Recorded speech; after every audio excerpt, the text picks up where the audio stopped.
পুরো আপোষনামার একটি বাক্যকে প্রচার করা হয়েছে।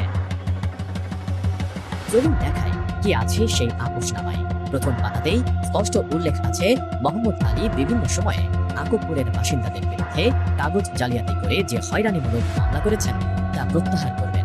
দ্বিতীয় পাতায় ক্ষতিপূরণ দেবার অঙ্গীকারের পাশাপাশি বলা হয়েছে মোহাম্মদ আলী আর কারো বিরুদ্ধে হয়রানিমূলক মামলা করবেন না। এই সালিশে বিগত সময়ে ভুক্তভোগীদের ক্ষতিপূরণ বাবদ মোহাম্মদ আলীকে 30 লাখ টাকা জরিমানা করা হয়। স্বতঃস্ফূর্তভাবে সালিশের সিদ্ধান্ত মেনে নেয় মোহাম্মদ আলী গ্যাং। যদিও সেদিন নগদ টাকা না থাকায় তার কন্যা তাহমিনা আক্তার সুমির ব্যাংক অ্যাকাউন্ট থেকে ক্ষতিপূরণ বাবদ 3টি চেক প্রদান করা হয়। সেই টাকা ভুক্তভোগীরা এখনো তুলতে পারেননি। অথচ মোহাম্মদ আলী বক্তব্য দিয়েছেন তাকে 30 লাখ টাকা জরিমানা প্রদান করতে বাধ্য করা হয়েছে। 30 লাখ টাকা জরিমানা দিয়ে বিল্লাল হোসেনের সহযোগী মাসুদের মাধ্যমে দফা রফা করে জেল থেকে মুক্তি পান তিনি। গ্রামের সাইলাসি পয়সা চেয়ারম্যান ছিল, মেম্বার ছিল এবং হের কাকাও ছিল তুরাবালি হাজি, উনিও ছিল থাইকা বৈশা।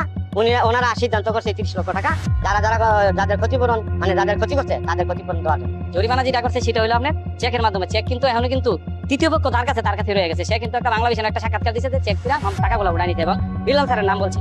চেকে কি আজও কোনো কারোর নাম আছে চেকের মাধ্যমে? বিল্লাল স্যারের নাম আছে, চেকগুলো আমার কাছে আছে, আমি আপনাদেরকে দেখাবো। খবরের পেছনেও যেমন খবর থাকে তেমনি একটি খবরের উল্টো পিঠ থাকে। বিভিন্ন তথ্য গোপন করে সুকৌশলে উপদেষ্টা আসিফ মাহমুদের বাবাকে নিয়ে এভাবে মিডিয়ার ট্রায়াল হয়েছে। আমরা সেই খবরের ভেতরের আসল তথ্য তুলে ধরলাম মাত্র। এখন সিদ্ধান্ত